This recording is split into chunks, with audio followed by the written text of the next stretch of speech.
Hi friends, already నేను 9th L1లో break దర్శనానికి వెళ్ళాను కదా, నేత్ర దర్శనానికి. సో తర్వాత మళ్ళీ సండే మా పాప వెళ్దామంటే చిన్నపిల్ల నేను సండే బయలుదేరి వెళ్ళిపోయామన్నమాట. సో ఇట్లా వెళ్తున్నాము, స్టార్ట్ అయ్యాము. రాంబగేజ్ దగ్గర దిగేసి బస్ స్టాండ్లో ఇక్కడ నడుచుకుంటూ వచ్చాము. చూడండి జనాలు అయితే క్రౌడ్ ఎట్టున్నారు. ఈ సేవ వాళ్ళంతా సేవకు రెడీగా ఉన్నారనమాట. ఇక్కడ గోపురం దగ్గర కాసేపు కూర్చొనేసి అక్కడంతా దీపానికి సెట్ చేసుకున్నాం. పిండి దీపం ఎప్పుడు వెళ్ళినా నేను 99% కొండకి వెళ్తే మాత్రం దీపం పెట్టకుండా రాను, పిండి దీపము. సో అక్కడికి వెళ్ళేసి ఇట్లా గోపురం అంతా వీడియో తీసుకొని దీపాలు పెట్టేసి, దీపం అయితే చాలాసేపు వెలగలేదంటే గాలి, విపరీతమైన గాలి అన్నమాట. సో అక్కడ కాసేపు కూర్చొని అట్లే వెలిగించేసి అక్కడ అయిపోయిన తర్వాత నేరుగా వరాహస్వామి దర్శనానికి వెళ్తూ ఉన్నాం. మాడవీధుల్లో అయితే తెప్పోత్సవాలు జరగడానికి అన్ని రెడీ చేస్తున్నారు. పుష్కరంలోకి ఎవరిని అలో చేయట్లేదు.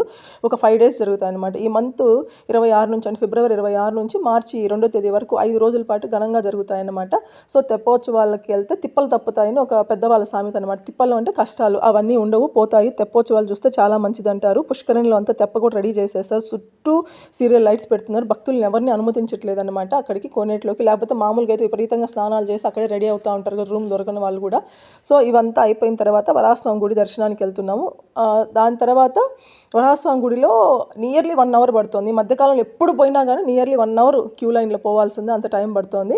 ఇంకోటి ఏంటంటే ఇక్కడ వచ్చి మనకి నామాలు ఖచ్చితంగా తిరునామాలు అయితే పెడతారనమాట. ఫ్రీ ఆఫ్ కాస్ట్ అండి, అక్కడైతే పెడతా ఉంటారు. బయట అయితే మనం 10 రూపాయలు 5 రూపాయలు అట్లా ఇచ్చుకోవాలి. వీళ్ళైతే ఫ్రీ ఆఫ్ కాస్ట్ వరాహస్వామి గుడి దగ్గర అయితే పెడుతూనే ఉంటారనమాట. సో అది కూడా ఇట్లా పుష్కరుని దగ్గర చూసుకుంటూ వరాహస్వామి దర్శనానికి వెళ్ళాము. ఇక్కడ వరాహస్వామి దర్శనానికి అన్నప్రసాద్ వెంగమామ అన్నప్రసాదానికి మధ్యలో కార్నర్లో హయగ్రీవ స్వామి గుడి టెంపుల్ ఉంటుంది. సో అదైతే నేను ఇంతవరకు ఎప్పుడు నా లైఫ్లో ఎప్పుడు పోయినా క్లోజ్లో ఉంటుందన్నమాట. అది నేను వెళ్ళే టైం అట్లా ఉంటుందో అదేమో మనకు తెలియదు. లైఫ్లో ఫస్ట్ టైం హయగ్రీవ స్వామి గుడికి వెళ్ళాను. హయగ్రీవ స్వామి మంత్రం చాలా పవర్ఫుల్ అండి. ఈవెన్ పెద్దవాళ్ళైనా పిల్లలు చదివితే వాళ్ళకి చదువు జ్ఞానం బాగుంటుందనేసి ఎక్కువ మంది చెప్తా ఉంటారు. అక్కడికి వెళ్తే గుడి దగ్గర స్వామి కూడా చెప్పాడనమాట, ఈవెన్ పెద్దవాళ్ళు కూడా నేర్చుకోండి అమ్మా, మనకి మతిమరుపు లేకుండా జ్ఞాపక శక్తి బాగుంటుంది అని చెప్తున్నాడు. అక్కడికి వెళ్ళిన తర్వాత చదువు రాని పిల్లలకి వాటికి కూడా కంకణాలు ఇస్తున్నారనమాట. అదైతే నాకు చాలా నచ్చింది. ఆ కంకణాలు ఇచ్చారు. ఫస్ట్ టైం ఇట్లాంటివంతా ఉంటాయి అనేసి నాకు తెలియదు ఆ గుడిలో. సో నాకు అది భలే నచ్చింది. ఆ కంకణం తీసేసుకొని అక్కడ స్వామిని మొక్కుకొని, ఇదే లైఫ్లో ఫస్ట్ టైం, ఇన్నేళ్లగా నా జీవితంలో కొండకి వెళ్తా ఉంటే హయగ్రీవ స్వామి గుడిలోకి వెళ్ళడం ఇదే ఫస్ట్ టైం అనమాట. అక్కడ నుంచి ఆ దర్శనం చేసేసుకొని బేడి ఆంజనేయ స్వామి దగ్గరికి వెళ్ళి అక్కడ కర్పూరం అవంతా పెట్టి టెంకాయ కొట్టుకొని అక్కడ నుంచి లడ్లుకి వెళ్ళామన్నమాట. లడ్లుకి వెళ్తే భయంకరమైన క్రౌడు.